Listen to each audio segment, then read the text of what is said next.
So what are the benefits that we're chasing here? So you've already got the contraption, so hopefully you're at least somewhat invested in the idea that this is worth pursuing, but to give you a little more something to chew on so that you can train this appropriately. So I would say the first thing is, in general, all other applications of this, you're gonna run out of room some way. And so what I mean by that is, let's say I do some sort of incline curl, adjust this bench real quick, maybe about right there. And this is great, stretches out the bicep, stretches out the shoulder, but down here, it's totally deloaded. I can hang out here all day long. Whereas that cable is gonna continue to pull me back. So I can source new range. With a dumbbell, I'm limited to right here. Now you might argue, that's all I want, fantastic, that's all you need. But for those who are trying to get some superlative ranges, it might be for athletics, it might be to resolve a shoulder thing, it might be to stretch into a range that they can't access for whatever reason. That's what we're here to do. Similarly, if I were to go flat into the ground, you might say like, oh, well, I can continue to go down. I'll just adjust the bench angle.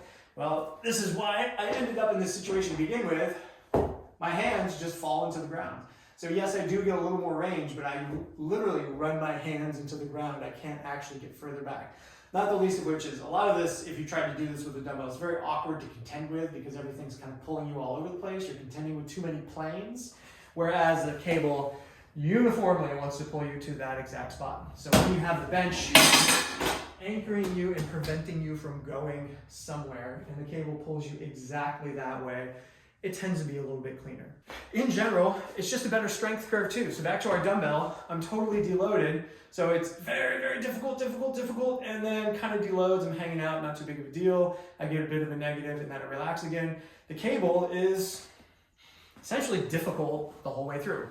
Now it deloads a little bit because eventually once you get to a certain point, your pec or the stronger like range of your shoulder will tend to take over, but we're sort of sourcing the back half of that, if you will. So you get a really nice bit of tension through that back half where I have found basically it's difficult to access otherwise.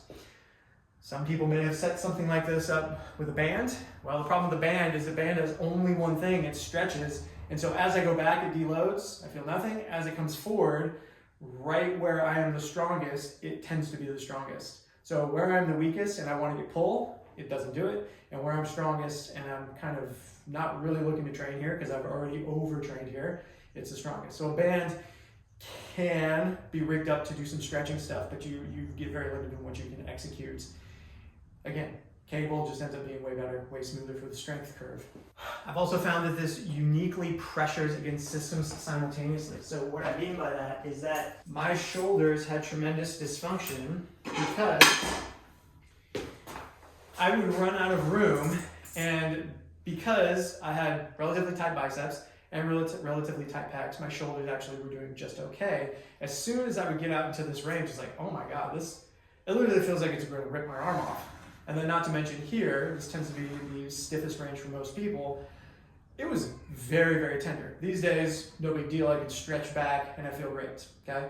So for certain athletic outcomes, that becomes somewhat relevant. For types of throwing, I do Brazilian Jiu-Jitsu, having access to these back ranges and being somewhat active through them can have carryover to injury prevention, but then also accessing power, evading positions, in my case, things like that. So I can get essentially max across bicep, shoulder, bicep, shoulder, chest,